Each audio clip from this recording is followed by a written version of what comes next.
Aliyefungia sasa nani? Si mkuu. Mkuu wa shule? Ndio amemfungia? Tumeweka na cheni. Ili asitoroke. Ili asitoroke. Sasa mpaka sasa hivi alikuwa anakula nini mpaka asitoroke? Hajala chakula kwa sababu tulikuwa tunasubiria wazazi alete chakula. Okay. Kwa hiyo unamfungia cheni alafu wazazi ndio tunafunga na cheni. Alafu wazazi alete chakula. Watoto ni wengi. Hiyo video ni jijini Arusha na ni mlinzi wa shule ya msingi Ngarenaro akiwa na mwanafunzi wa darasa la 7 mwenye umri wa miaka 13 akionekana kufungwa kwa mnyororo kwenye dawati kwa kosa la utoro shuleni, ambapo madai ni kwamba mwalimu mkuu wa shule hiyo ndiye aliagiza mtoto huyo afungwe, akieleza kuwa adhabu hiyo imekuwa ikitekelezwa shuleni hapo muda tu na kuna mwanafunzi mwingine amewahi kufungwa awali baada ya kutofika shuleni kwa kipindi cha mwezi mmoja. Wengi sana.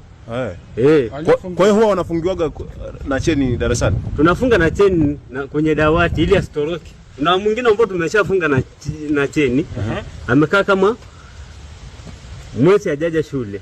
Ile mtoto siku hiyo tulikuwa tumekaa hapa. Mtoto akapanda juu, adalini akatembea akaenda nyumbani. Wala tunapotafuta mtoto yuko wapi? Nyumbani.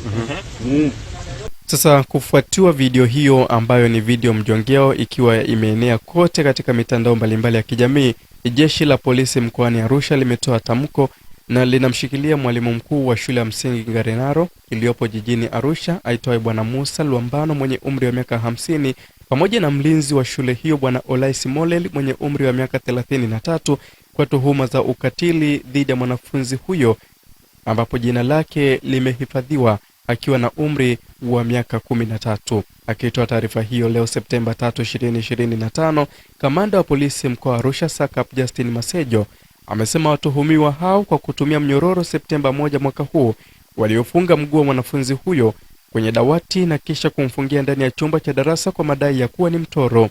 Aidha, amebainisha kuwa wanaendelea kukamilisha upelelezi wa tukio hilo na pindi utakapokamilika taratibu nyingine za kisheria zitafuata. Kwa hiyo sasa mtoto akiwa mkorofi atafungiwa na cheni? Ndio utaratibu wa watu walipokuwa wanaweka hivyo. Kwa hiyo huwezi kukataza utaratibu ambao bosi alipoweka. Bosi wenu ambaye ni nani sasa? Si mkuu wa shule. Mkuu wa shule anaitwa nani?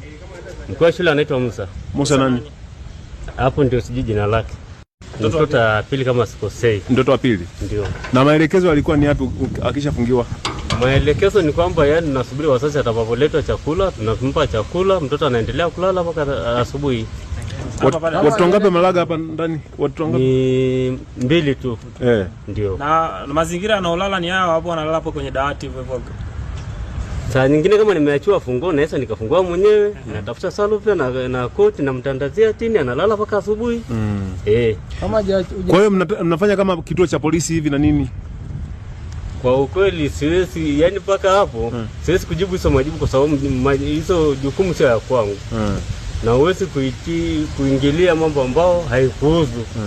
Lengo lako angalia mtoto mpaka kesho atakapokucha, wazazi wao watakute sehemu ya usalama, ndio maisha yanapokuwa.